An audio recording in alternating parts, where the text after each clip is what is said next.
రొట్టె విరిగి నేతిలో పడుతుందనుకుంటే పెనం మీద నుంచి పొయ్యిలో పడినట్లయింది వైసీపీ నుంచి జనసేనలో చేరిన ఆ మాజీ మంత్రి పరిస్థితి. పార్టీ మారిన పదవి దక్కకపోవడంతో తప్పు చేశానేమో అన్న పశ్చాత్తాప భావం ఆ నేతలో పెరిగిపోతోంది.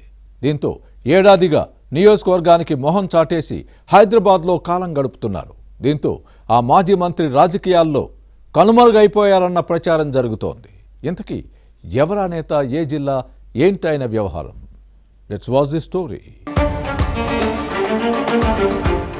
ఉమ్మడి ప్రకాశం జిల్లాతో పాటు రాష్ట్ర రాజకీయాల్లో పెద్దగా పరిచయం అక్కర్లేని పేరు మాజీ మంత్రి బాలినేని శ్రీనివాసరెడ్డి. కాంగ్రెస్, వైసీపీలో పాలిటిక్స్ను శాసించిన నేతగా గుర్తింపు ఉంది. కానీ గత ఎన్నికల్లో ఒంగోలు నుంచి వైసీపీ అభ్యర్థిగా ఓడిపోయిన తర్వాత ఫ్యాన్ కింద నుంచి పక్కకు వచ్చి జనసేనలో చేరి గ్లాస్ పట్టుకున్నా గుర్తింపు దక్కలేదన్న భావన ఈ మాజీ మంత్రిలో ఉంది. తమ నేత వైసీపీని వీడి తప్పు చేశారేమోనన్నది ఈ మాజీ మంత్రి అనుచరుల మాట.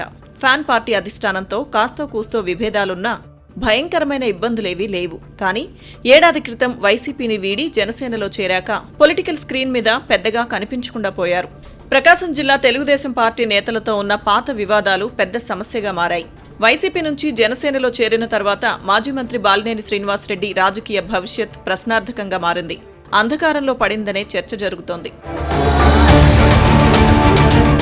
వైసీపీ అధ్యక్షుడు వైఎస్ జగన్ కి దగ్గరి బంధువైన బాలినేని శ్రీనివాసరెడ్డి 5 సార్లు ఎమ్మెల్యేగా గెలిచినా ఒంగోలులో మాత్రం కాలు పెట్టలేకపోతున్నారు. జనసేనలో చేరిన తర్వాత డిప్యూటీ సీఎం పవన్ కళ్యాణ్ కి బాలినేని దగ్గరైనట్టు కనిపిస్తున్నా జనసేనలో తన భవిష్యత్ ఏంటో అర్థం కాని పరిస్థితి నెలకొంది. దీంతో బాలినేని పాలిటిక్స్ లో సైలెంట్ కావాల్సిన పరిస్థితి ఏర్పడింది. ఎన్నో ఆశలతో జనసేనలో చేరారు. ఇటు వైసీపీ, అటు కాంగ్రెస్ లో మంత్రిగా పనిచేసిన తనకు జనసేనలో తగిన గుర్తింపు దక్కుతుంది అనుకున్నారు. గత ఎన్నికల్లో పోటీ చేసిన అన్ని స్థానాల్లో నెగ్గి 100% స్ట్రైక్ రేట్ సాధించి పవర్లో ఉన్న పవర్ఫుల్ పార్టీ కదా, ఏదో ఒక పదవి ఇవ్వకపోతారా అనుకున్నారు. కానీ ఆశలు అడియాసలయ్యాయి. అనుకున్నదొకటి అయిందొకటి కావడంతో బోల్తా కొట్టినట్టయింది పరిస్థితి. ఇక ఒంగోలులో తన అనుచరులుగా ఉన్న 20 మంది వైసీపీ కార్పొరేటర్లను జనసేనలోకి తీసుకువెళ్లారు. దీంతో బాలినేని తిరిగి ఒంగోలు పాలిటిక్స్ లో యాక్టివ్ అవుతారని అంతా భావించారు. కానీ జనసేనలో చేరిన తర్వాత బాలినేని ఒంగోలు పొలిటికల్ స్క్రీన్ పై కనుమరుగైపోయారు. దీంతో ఈ మాజీ మంత్రిని నమ్ముకొని జనసేనలో చేరి తాము ఇబ్బంది పడుతున్నామనే బాధ కార్పొరేటర్లలో కనిపిస్తోంది. ఈ మాజీ మంత్రి సామాజికంగా బలమైన నేత కావడంతో జిల్లాతో పాటు రాష్ట్రంలో పార్టీని బలోపేతం చేస్తారని జేఎస్పీ అధినాయకత్వం భావించింది. జనసేనలో మాజీ మంత్రి పాత్రపై ఓ స్పష్టత రాకపోవడంతో వెంట నడిచేందుకు పలువురు జిల్లా కీలక నేతలు తటపటాయిస్తున్నట్టు సమాచారం. తన పరిస్థితేంటో అర్థం కానప్పుడు మిగిలిన వారిని పార్టీలోకి రమ్మని గట్టిగా అడగలేక గమ్మునుంటున్నారు. జనసేనలో చేరాక కేవలం 1-2 అవసరమైన సందర్భాల్లో మాత్రమే ఒంగోలుతో పాటు ప్రకాశం జిల్లాకు వచ్చి వెళ్లారు. ఈ నేత రాజకీయాల్లోకి వచ్చిన నాటి నుంచి ఎప్పుడూ ఇలాంటి పరిస్థితి చూడలేదని, ఇప్పుడు ఏం చేస్తారనే చర్చ జరుగుతోంది. గత వైసీపీ ప్రభుత్వంలో ఒంగోలు టీడీపీ, జనసేన నాయకులు క్యాడర్పై అక్రమ కేసులు పెట్టి వేధించారని బాలినేనిపై ఆరోపణలున్నాయి. దీంతోనే కూటమి పార్టీల నాయకులు ఈ మాజీ మంత్రిని వ్యతిరేకిస్తున్నారు.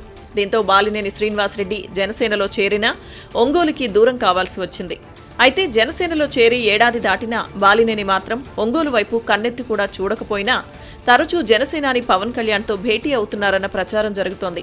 కానీ పొలిటికల్ ఫ్యూచర్పై మాత్రం క్లారిటీ రావడం లేదని వినిపిస్తోంది.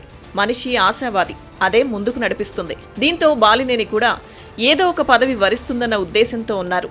జనసేనలో ఎమ్మెల్సీ పదవి ఆశిస్తున్న బాలినేని శ్రీనివాసరెడ్డి అందుకోసమే సైలెంట్ అయ్యారన్న ప్రచారం జరుగుతోంది. ఎమ్మెల్సీ పదవితో పాటు పార్టీ పోస్టు దక్కితే తిరిగి ఒంగోలులో కాలు పెట్టాలని భావిస్తున్నారన్నది అనుచరుల మాట. అయితే బాలినేనికి ఒంగోలులో కూటమి పార్టీల నాయకుల నుంచి వ్యతిరేకత వ్యక్తమవుతున్న నేపథ్యంలో ఆశించిన పదవులు జనసేనలో దక్కుతాయా లేదా అన్న చర్చ జరుగుతోంది.